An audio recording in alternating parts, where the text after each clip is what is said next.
So let's discuss the following questions from the General Economic Paper 2 of Indian Economic Service 2024. So question number 9 is that state and explain the foreign trade multiplier, examine its implication on international trade of a country. Okay, so basically here you have to prove mathematically that and show that the trade multiplier is 1 by 1 minus MPC into the 1 minus marginal propensity to import plus marginal propensity to save. All right. Now here MPS is marginal propensity to save and all. Now implication is what? First of all, it increased export earnings, economic growth, job creation, higher consumption, and important dependence, import dependence, right? So that's how you have to basically answer this question. A proper mathematical deduction will give you 10 marks, and just the following important points that you have to write down, which will give you the implication on international trade, like increased export earning, economic growth, job creation, higher consumption, and import dependence. Next is the major objectives of IMF, and then you have to explain if you agree that the IMF has succeeded in addressing global financial problems. So this is a very good question, and here you have to write down your important points as. So first of all, the major objectives that you have to mention. I'm sure that you must have studied many important objectives of IMF, but I'm going to name 5 such important objectives which you should have written. So number 1 is promoting international monetary cooperation. Okay, that is, the IMF aims to facilitate international trade, promote exchange rate stability, and avoid competitive currency devaluations. Secondly, it facilitates balanced growth of international trade. So it seeks to achieve this by providing financial assistance to member countries facing balance of payments problem, thereby helping stabilize their economies.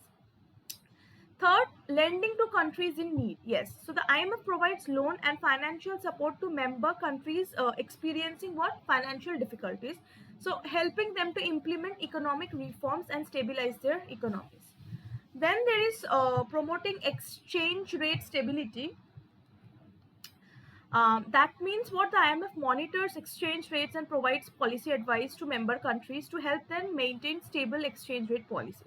And lastly, technical assistance and training that IMF provides to member countries in areas such as what? Fiscal policy, monetary policy, financial regulation, etc. So to conclude, promoting international monetary cooperation, facilitating balanced growth of international trade, lending to countries in need, promoting exchange rate stability, and technical assistance and training are 5 important objectives among many other objectives of IMF. Now, to basically discuss about that if IMF has actually successfully addressed the global financial crisis or not. So the arguments for its success can be given as see. Number 1 is crisis management. Okay, so the IMF has often acted as a lender of last resort for countries facing severe financial crisis, providing crucial financial support and helping stabilize economies. No doubt, right? Then other than that, policy advisor, right? So IMF policy advice has sometimes led to positive reforms in member countries, improving economic governance and stability. Capacity building, the technical assistance and training provided by the IMF have helped many countries strengthen their economic institutions and policies. So these are the point of success. Now if we talk about the criticism and challenges faced, then, so conditionality, that is IMF loans often come with strict conditions attached, right? So it's not like they're easily giving away the money for their welfare of the member countries, no. Such as, austerity measures and structural reforms, which can be politically and socially challenging for recipient countries because they're already what? They're not so advanced nations that they can actually meet such norms, right? Conditions. They need help. That's why they are taking borrowing from IMF already. So yes, so that's conditionality, strict regulations and conditionality. Next is impact on inequality. So some critics argue that IMF policies have exacerbated income inequality and social hardships in certain countries.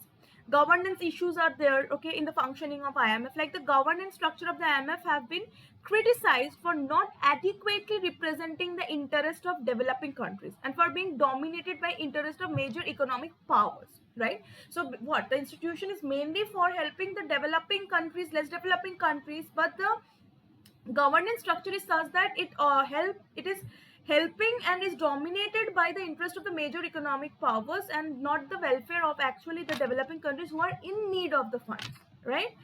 So in conclusion, while the IMF has played a significant role in addressing global financial problems and stabilizing economies, its success is a matter of ongoing debate and depends on the specific context and perspectives from which it is evaluated. So that's what you have to write, and this is how you have to address this question to get good marks.